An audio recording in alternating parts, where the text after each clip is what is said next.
So I have a whole ton of dragon books that I need to read this week. I bought 18 books. So you have this one that I think looks quite cloud-like. The last page of the last chapter had me gagging. It was disgusting. This guy's voice is really doing it for me. I'm happy to present to you guys the House of Sky and Breath candles.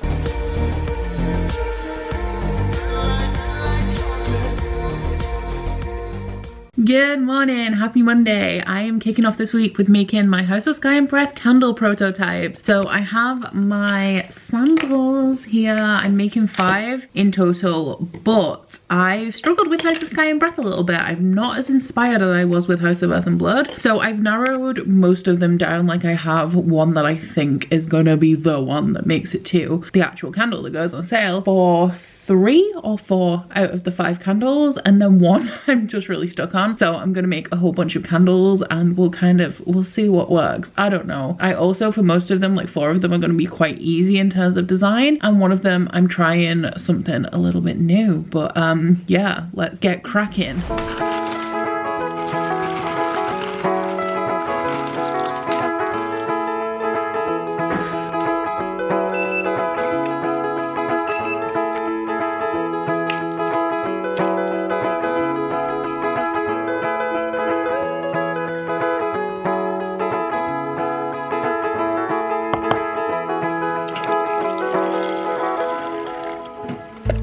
Gathered by the sea, sand people anxiously.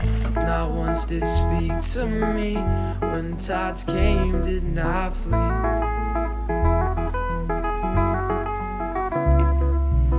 They each spoke the same, had the same dreams, same pain and same feelings. Staring at the sea and what was left of me.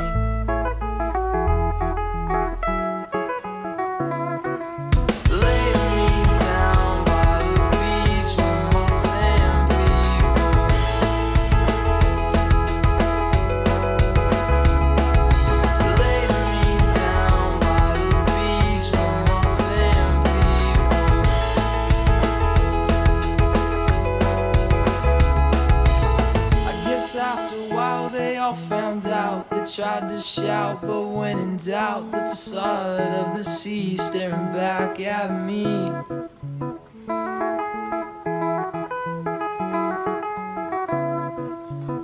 Each led like sheep, stepped foot to sea, drowning oh so patiently. Sand people sit and wait anxiously. So I have a whole ton of dragon books that I need to read this week. This wasn't intentional either. I didn't intentionally group these all together because they have dragons in or center around dragons. And as well as that, I've just realized when I stacked them up that they all have the same title format. So we have Ruin of Kings, City of Dragons, and Rage of Dragons. Although it would be better if this was Ruin of Dragons, but at least it has a dragon on the cover. So yeah, I'm aiming to get through all of these, and I've just done the math on the pages. That's 205 pages a day, so it's not likely, but we'll see how I get on. So the one that I'm currently reading is Ruin of Kings by Jen Lyons. I'm 219 pages into this one and I'm really enjoying it. I have no idea what direction this book is going in yet, but this is the story of a young man called Kieran. This book is very busy at the minute. We have a lot of elements going on in here. We have the dragons, although while I have met one dragon so far, there has been an actual dragon in the book. I don't know the specifics of them. Like, it was very brief. They don't seem to play a role in like normal life, so I don't know what the deal is with them. But we also have wizards, there's like thieves guilds, there's assassins and like serpent people. Slavery is a big issue in this world. We also have lots of politics with, I don't think they're all royalty, but a lot of them are like lords. There's high lords in here. There's also like really powerful amulets and stuff. But the thing that I'm really enjoying about this at the minute is the way that it's told. So right at the beginning of this book, you have a letter that is from a guy called, like, I don't know who he is yet, aside from that his name is on this letter, but he's called Thurvishar Dolores, and he's writing a letter to assumedly the Emperor. It's titled Your Majesty, and he has put together a full accounting of the events that lead up to the burning of the capital. He also says that the first part is predominantly a transcript of a conversation between two people, and I am currently still in the first part of the book. I looked where part 2 is actually, and it's real far in. I think the second part is only like 150 pages of this book. But from that letter, we go into this prison cell where there is a monster called Talon and our main character Kieran. And Talon asks Kieran to tell her a story. He asks what story, she says she wants to know his. He asks where he should start and she says the beginning. So Kieran then begins his story. One chapter in, Talon stops him and says that isn't the beginning, and then she starts telling the story from an earlier point in time. And the 200 pages that I've read up until, I'm assuming, part 2 of this book is alternating between those two, telling sections of their story. So we have 2 different timelines. They both involve Kieran. I've learned some interesting things about Talon so far, and I'm wondering how that's going to play into the rest of the book. And then alongside this, we also have the guy who wrote the letter to Your Majesty providing footnotes to Talon and Kieran's story. We have 2 kind of unreliable narrators in here in that they have a limit to their knowledge, because as well as providing things like a little bit of world building, a little bit of history, the footnotes also in some places directly contradict parts of Talon and Kieran's story, especially when it comes to things like the lore and the magic of the world, where the narrator will directly call them out and say that this is wrong and this is the actual truth, or like this is a common misconception and things like that. So I'm like thoroughly enjoying the way that this story is told, but I am also really enjoying the writing in here. There is a little bit of humor and levity that's not quite hitting with me. It's more of like a tongue-in-cheek style, where I love like sarcasm and wit as like my favorite form of humor in general, but also in books. But aside from that, I'm really invested. Like I said, it is a little bit busy at the minute, so I'm not sure how everything's going to come together. We also have a whole ton of elements, and because we're following the stories from the perspectives of these characters, it's more singularly focused on what they're experiencing this time, as opposed to expanding the world and stuff, which I guess is kind of the purpose of the narrator. I'm enjoying it. I'm excited to see how it unfolds. I feel like it looks a lot bigger than it is. It's 680-ish, 85 pages. So this is the biggest book that I need to conquer this week. But this is also my Patreon pick for January. It's taken me a while to get to this because I was a little bit intimidated by the size of it. But this one was Elizabeth's pick. And I'm hoping to have this finished by Wednesday, because if I don't have it finished by Wednesday, I'm gonna have to put it down to make sure that I get in City of Dragons, which I'm 22 pages into. I haven't really started it. I put it down a couple of weeks ago. But the live show for this is on Sunday. And then this one's my Patreon pick for February. And I'll obviously tell you what these are about when I actually get to them. So I'll admit it, I did a bad thing today. We went out. It's Curtis's little sister's birthday soon, so he went to get her a card. I went with him because I needed like cat food and bleach and bin bags and all of that kind of random boring adulting stuff. And on the way back, in between the card shop and B&M, there's quite a few charity shops in my town, okay? And I know that I have too many books, so I don't go in them anymore. But you know, it was a nice day. The sun was shining and I was like, I gotta go back and film more videos when I get in, so we'll just have a little stroll through the short stretch of town. And I said, can I go into the charity shop? Haven't been in a while. I bought 18 books. And like, okay, you gotta understand. I don't understand. I don't know why I've done this. I'm struggling to justify it to myself. Most of them are the same series. Okay, I went into the charity shop and I saw all of this series and I was like, wow, that's a lot of books there that I've been recommended by my subscribers. I thought, you know what, I bet you can get a box set of all of these books cheaper. Turns out you can't. These were 99p each, so I paid £17.82 for 18 books first off. And then I turned around, because this wasn't even where the most of the books were. I turned around and looked at the rest of the books and they had some other urban fantasy books. I did it. I should. TBR 500 is dead. RIP. So I got 15 of the Anita Blake Vampire Hunter books. 15 of them. And then I looked them up and there's at least 28 books in this series. Why have I done this? Why?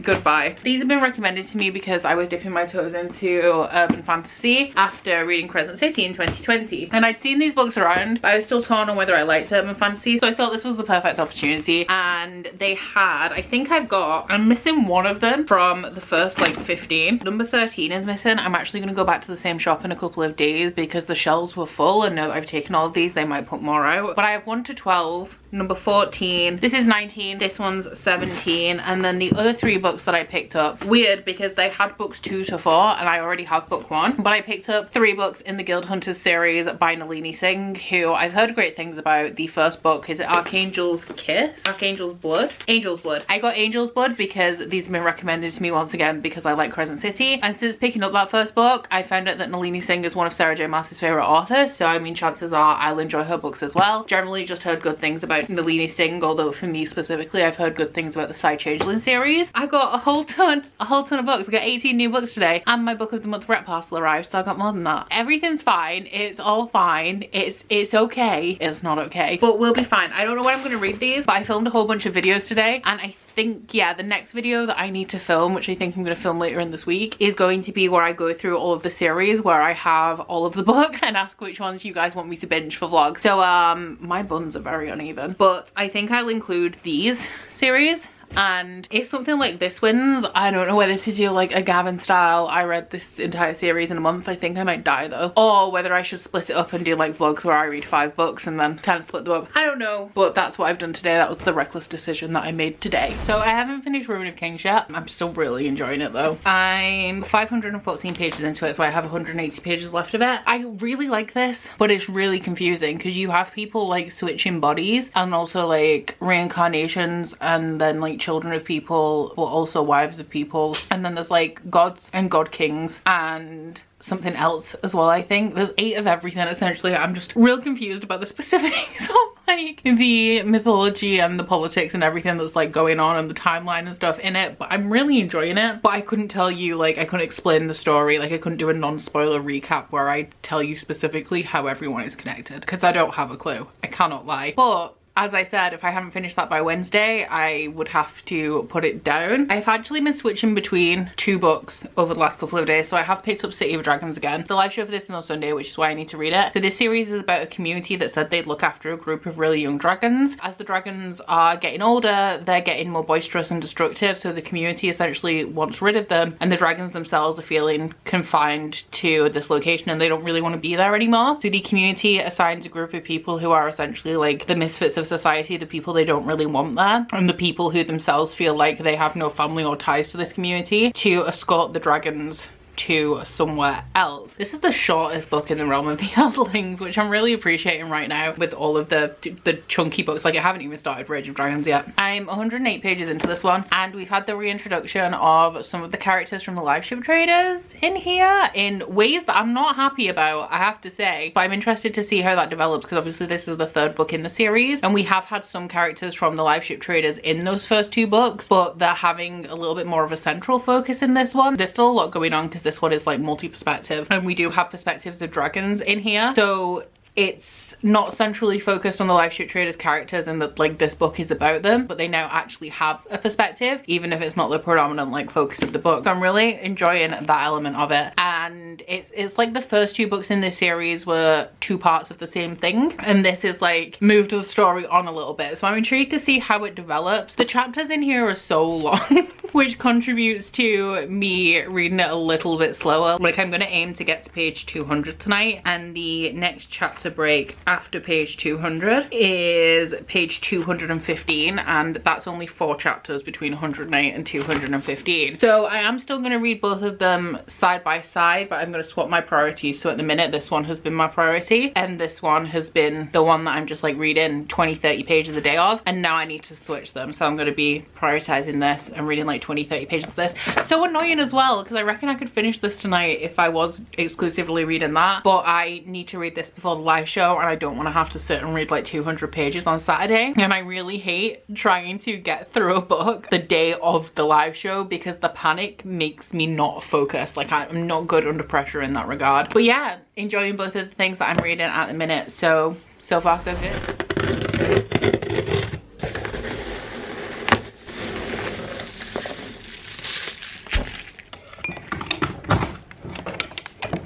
So following up on the candle samples that I made the other day, I have ordered full bottles of fragrance for a couple of them. There's one that I'm stuck on. I did pick up a sample as well because I just forgot to get a sample for one of the candles, even though I knew exactly what I wanted. I have the fragrance for 3 of the candles today. I wanted to show you how these turned out. These are the ones that I said I was doing in a different way. So you have this one that I think looks quite cloud-like. I am going to change this orange so that it's more beige and less orange. I don't know whether to do it black and white. I hate making decisions. And then the other variation of it I did was where I poured the two colours at once. And this has like a half and half kind of vibe to it. I may take pictures and put a poll up on my Patreon, because I've been talking to my patrons about my ideas for these candles, and see which one to go with. But I think it's this one. I don't know. I have fragrance anyway, so I'll do another round of samples with the beige and the dark blue and see how I feel. The ones that we have, this one is sorted. This one is Team Fuck You. This one, I want to make the colour an actual bright blue, but this one is Captain Whatever. And then I have 4 options for I Was Waiting For You, and this is the one that I want to go with, which is real nice, but the fragrance is currently out of stock, so I'm hoping it comes back in stock soon. But if not, I do have a backup version of it with another fragrance oil that's really nice. It's just, I really do love this one. So I'm going to be making up a significant amount. I'm going to make about 100 candles today for the Captain Whatever and Team Fuck You, and I'm gonna start by making a small batch of night and day to see, like, make sure that I like the design, and then if I do, I'll carry on and make another like 30, 35 of them.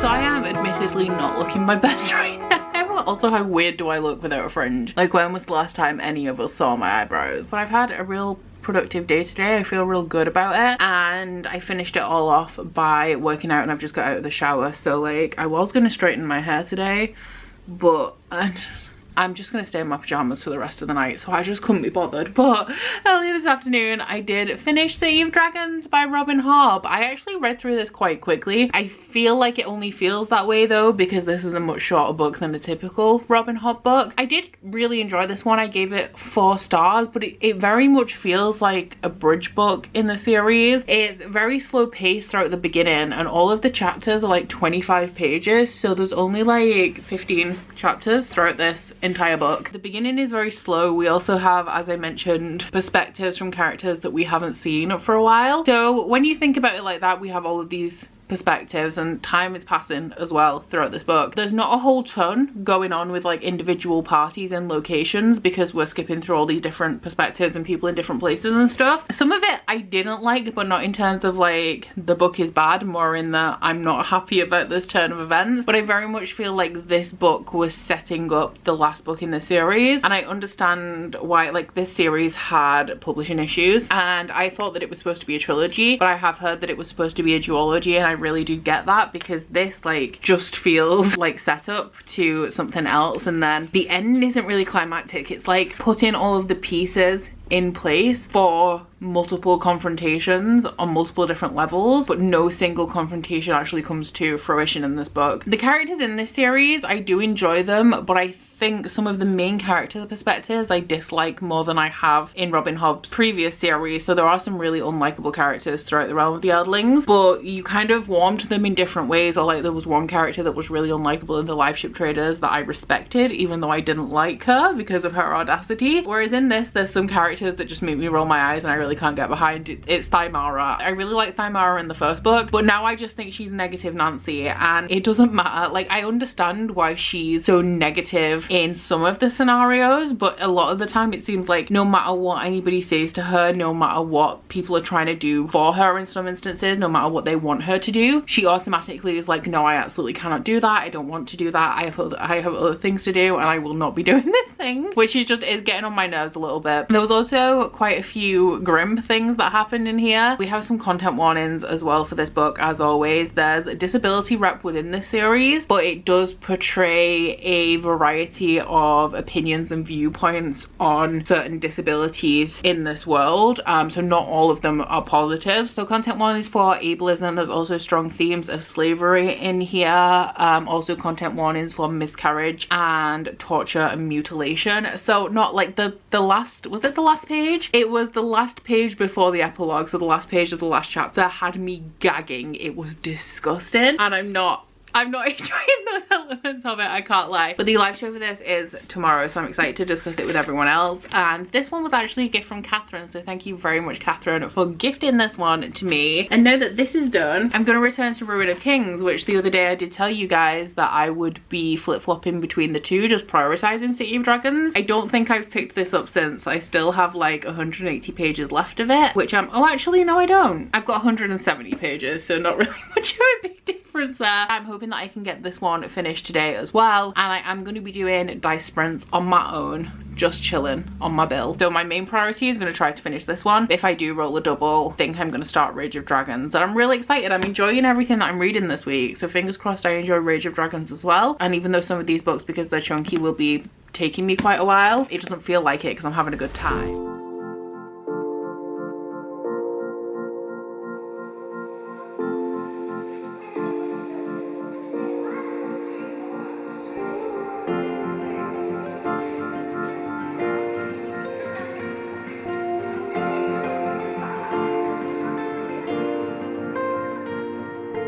Mama, won't you hold me like you hold on to beliefs?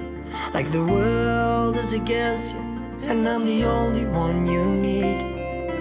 Dad, why don't you tell me that you love me for who I don't believe that I should have actually liked this book, but I really did. It reminds me a lot of Truth Witch in that we have all of these influential historical people flying around. I'm even confused about the timeline of this. Like, I don't know how long ago these influential people were actually living their own lives, but we have all of like reincarnations and people swapping bodies and then having children, which makes people related in really like convoluted ways. We also have people who are dead but not dead, people who are supposed to be dead but aren't dead but everybody thinks they're dead. It's all just very confusing and very messy. I cannot tell you the timeline of this book. I cannot tell you which influential figures are which and whose body they're now in and which like never died in the first place. I just don't really have a good picture of the intricacies of this series, but I really liked it. Like, I would say I give it 4 stars, and I would say a lot of it hinges on my enjoyment. I do think that Jen Lyons knows the intricacies of this, and I feel like it's evident that she knows the intricacies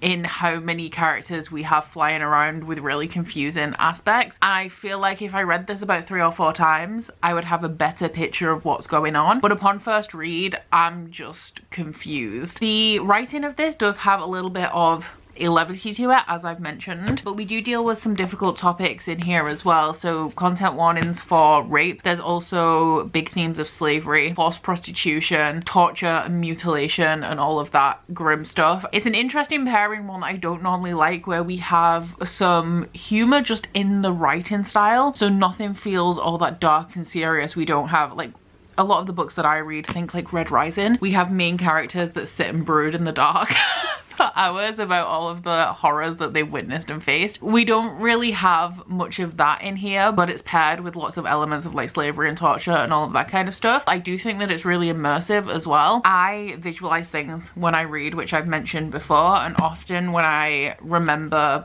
books and certain scenes, it's because I picture the things in my head. And that's why I love Sarah J Maas so much, because when I'm reading her books I can see them. Like, I could tell you what Selena's bedroom looks like in Throne of Glass because I remember, I have a picture in my head. And while that happens to me generally while I'm reading, no matter what I'm reading, some series just don't really stick with me if the imagery while I was reading wasn't as vivid in my mind. The imagery in my brain was really vivid when I was reading this, so I did find it to be very immersive. Like, I know some people can't picture things, or there's varying degrees of what you can picture things in your mind, so me saying this is a vivid book might mean nothing to a lot of people, so I'm gonna say that that means that the series and the writing was immersive. My favorite character in here is Therese. I love Therese. There is some queer rep in here, and I'm interested to see how that plays out in terms of some characters like Therese. Don't know, because we have a lot of weird stuff going on with all the family trees and stuff as well, so I don't know where that's going, but oh my god, I ship it. I do, but I don't because of the weird stuff. I don't know. I just know that I really love Therese, okay? Would I say it's heavily political?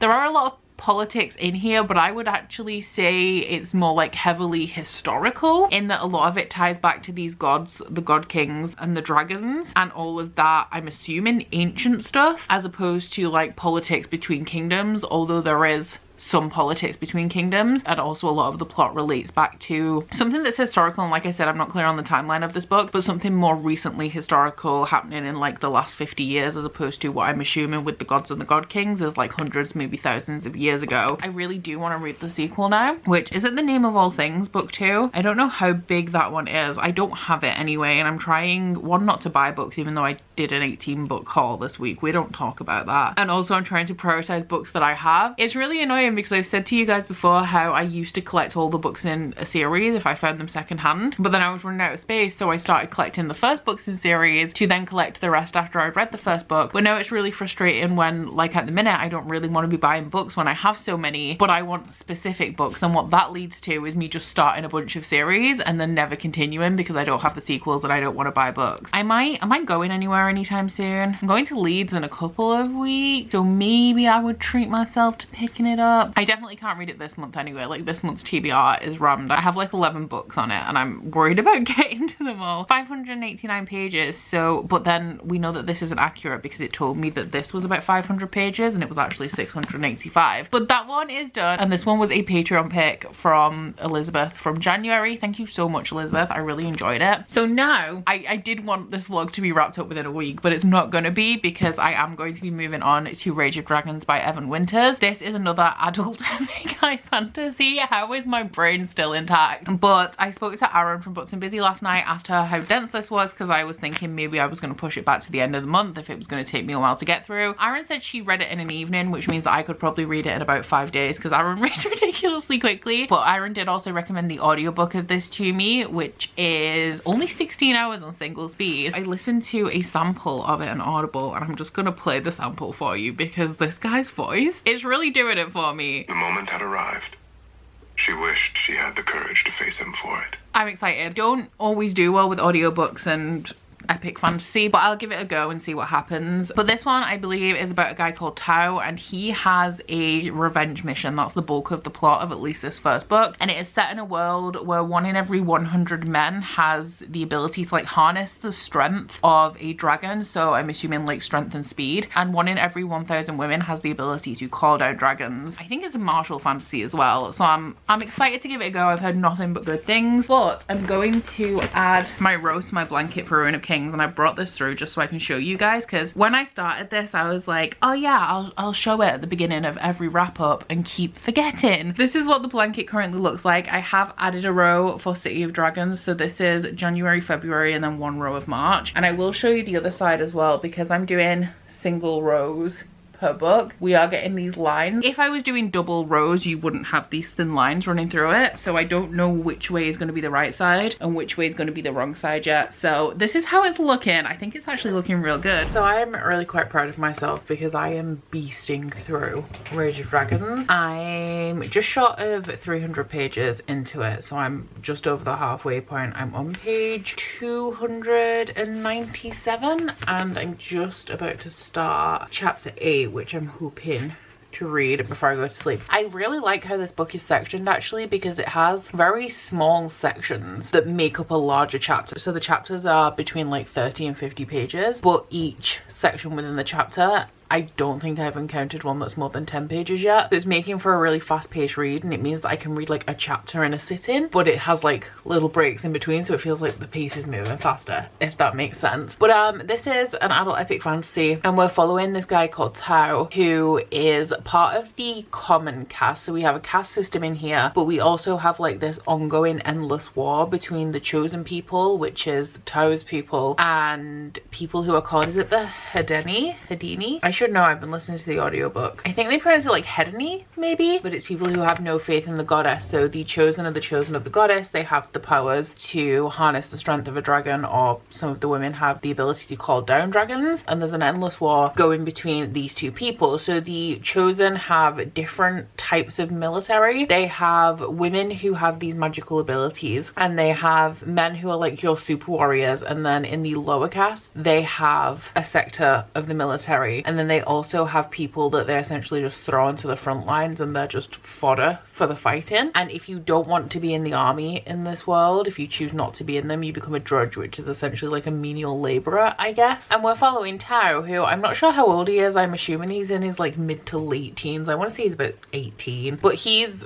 like pretty happy with his life up until a bunch of the rebels attack the town where he lives, and he kills a person for the first time, and that really like sticks with him. So he decides that this isn't a life for him, but he doesn't want to be a drudge. What he wants is to settle down with like his childhood sweetheart. They're not together, but like she shows a bit of interest in him, so he plans to go through all the system of joining the military and then having a mysterious injury and being honorably discharged. All of that changes when there's multiple altercations with the nobility throughout like the first 100 or so pages of this, and somebody very close to Tao gets killed. So from that moment on, his life plans have changed, and he wants to get into the military to raise him from the common status to military status, so that he can issue blood jewels to all of the nobles responsible for his father's death. And we do have this like endless war going on in the background. This is real fast paced. Like, I'm very surprised. It's not dense, but it does kind of just throw you in there, and you have a whole ton of terminology. There is a glossary at the back to help you out, but it explains it gradually throughout the book. Like, there's terms that have been used through the 300 pages that I've read that have only just been explained a little bit better. So I have been referring to the glossary, but the more I go, the more I learn. This is reminding me a lot of Red Rising as well. One, because it's a military fantasy, but a lot of this book is Tao's military training and him like growing as a warrior, which reminds me a lot of Red Rising, like the first book in the series, where we have Darrow entering the military and like the training grounds and stuff, and like bonding with the people that he's training with. So I'm really enjoying those elements of it. It's not giving me like super buzzy amazing vibes so far, but it is very enjoyable. And what I really want from this book throughout the second half is some really good reveals and to grow closer to the characters, because I don't feel like I've really grown any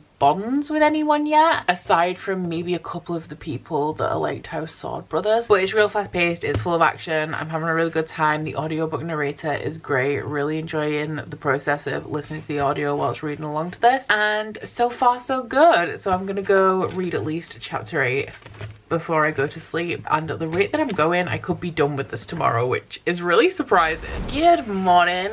The wax heater melter is on. It's time for another big old batch of candles today because my dye arrived. I've kind of set everything to come gradually so that I can knock out like massive chunks of candles, but not because I know what I'm like for procrastinating. I would just leave it till Friday and try and get like 250 candles out then, which is not happening. We're doing this gradually. But I got a parcel from Waterstones, which is something I should have cancelled, which is my pre-order of Gallant by V. Schwab. It had my pre-orders of the second Amari book and Silverboard, the fourth Morrigan Crow book in it, and I just couldn't be bothered sorting it out, so I'm probably going to have 2 copies of this because I'm pretty sure it's an Illumicrate book. It's shorter than I thought it would be, but this is the Waterstones exclusive edition. So we have sprayed edges, which are actually really pretty end papers, although I don't know if that's just like the standard thing with the book. Signed, and yeah. Oh no, foiling as well. So I haven't heard very good things about this, and as I said, V. Schwab has already hit on this with me, so we'll see how this one goes. But this is about a girl who doesn't have a mother or father. I don't know if they're dead or what, but she gets a letter from her uncle inviting her to the family estate, Gallant, and when she gets there, her uncle is dead and only her cousin are there. So she stays, but she has to follow 2 rules, which are don't go out after dusk and always stay on the right side of the crumbling wall. So I think it's a little bit of like a haunted house story. It is very pretty, I'll give it that. So yeah, this arrived today. I know you had a so I don't know if you can. Can't you see you're hurting me inside? I feel like I've gotta run, but there's nowhere to hide. But it doesn't matter how many times you're trying to get inside my mind. I'll keep working on myself and I'll be fine. You can punch a concrete wall, you can scream, you can do it all. Oh, I am gone.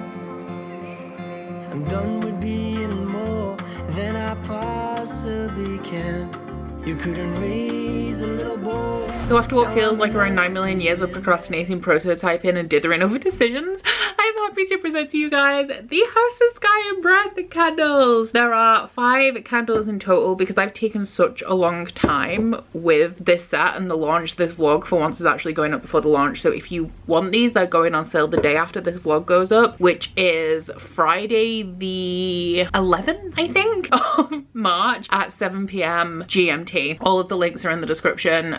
There's also a discount code down there as well if you guys are interested. Well, as usual with the bundle, we have 5 candles that are available individually or as a full set, and I'm just gonna walk you through what we have. So we have Night and Day. The scent on this one is bergamot, eucalyptus, warm spices, cedar and amber. This one is the cloudy one, and they have nice little marbly tops as well. This smell is like a very warm woody kind of spice. We also have Team Fuck You. This one is apple, pear, whiskey, honey and woods. This one is fruity with a bit of a sharpness, and we have some like dark blue and purpley glitter on here. We also have super powerful special magic star bomb princess. The scent on this one is oatmeal, French vanilla, milk, almond and honey. This one is the sweetest of the bunch, therefore my favorite. It's like a very warm fragrance with those like sweet notes of honey, almond and vanilla, and we have some like very pale blue and silvery glitter on this one. We then have I Was Waiting for You. This one is coconut milk, jasmine, sandalwood and cedarwood, and this one is gold with some gold glitter. This one is coconutty, but it's more of like a powdery coconut with like a lot of depth as opposed to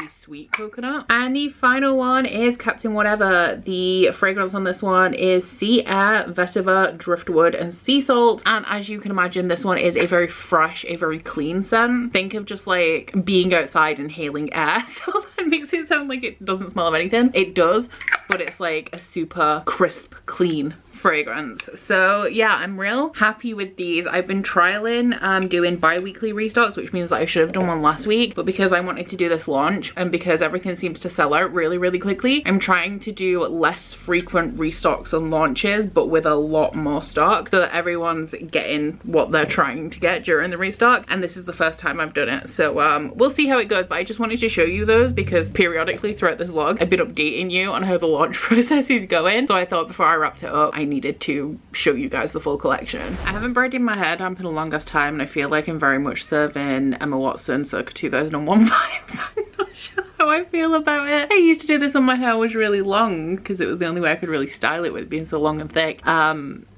I don't know, but in other news, I have finished Rage of Dragons by Evan Winter. I liked this a lot. I really did. My one main, I don't know if it's a critique of it because it's just personal preference wise. It's very action based. It's military fantasy, and like in the first 50 pages we have 2 big battle scenes in here. Battle scenes typically aren't usually my favorite, but I do like military fantasy a lot. I love the Stormlight Archives and I love Red Rising. I did compare this to Red Rising earlier in this vlog, and I do kind of stand by that, and also I gave this 4 stars, and I also gave Red Rising 4 stars because it was a lot to wrap my head around at the beginning, and it was a lot of action and military training that I didn't quite understand because I hadn't got to grips with the world building and stuff yet. I'm feeling the same kind of way about Rage of Dragons. I have heard that the second book's a little bit slower, so I'm really excited to get to that one, and I'm actually thinking like one of my vlogs I think is going to be delayed this month, so I'm wondering if I should do like a part 2 to this vlog where I read the sequels to every book that I've read in this vlog. Let me know if you want to see that because it's definitely doable. But my main thing with this, like paired with the action, like that's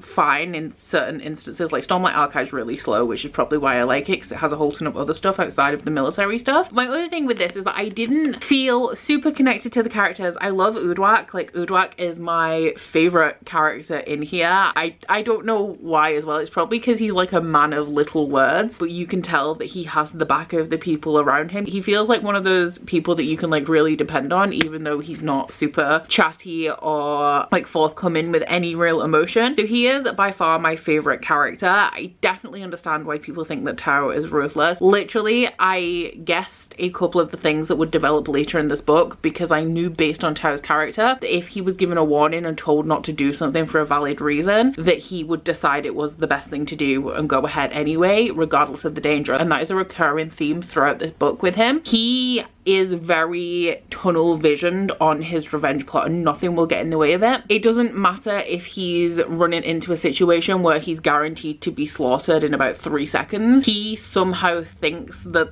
the normal rules don't apply to him, and because he wants to do something, he won't die in 3 seconds, and is very reliant on the people around him to hold him back. One of the reasons why I'm not super bonded to Tao as a character right now, even though I will say poor baby, like he's really gone through the ringer in this book, but because he's so singularly focused, he has kind of like a lack of character development, but not in the way that the writing and the character development is bad. It's just that he's so singularly focused on the thing that he's trying to do that he has nothing else about him almost. It's just about him pursuing this goal, and the majority of this book is training and different levels of training. And I will say that his prowess as a warrior is very realistically built up throughout this, with things that like come into play later on with the development of his strength and his military training, but that is all he focuses on. There's very little outside that for him, and he even mentions throughout the book how like he's losing other elements of his life because of how intent he is on training to be the strongest and the best warrior that he possibly can to ultimately achieve his goals. But because of that, he's very one-dimensional in that is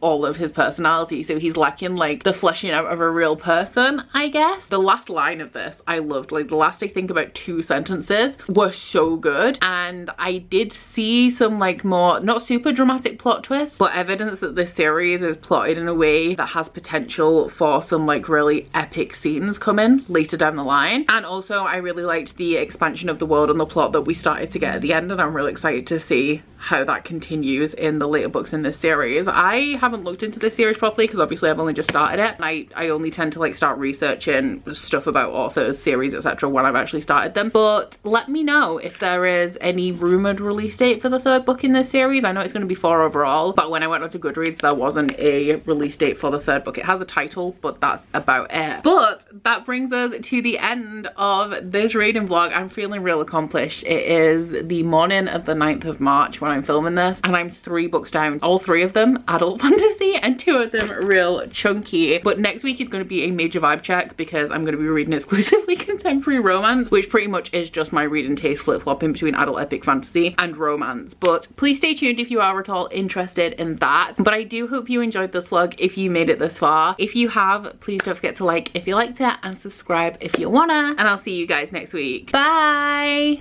Oh, you bite your friend like chocolate. You say you'll go where nobody knows, with guns hidden under our petticoats. We're never gonna quit it, no, we're never gonna quit it, no.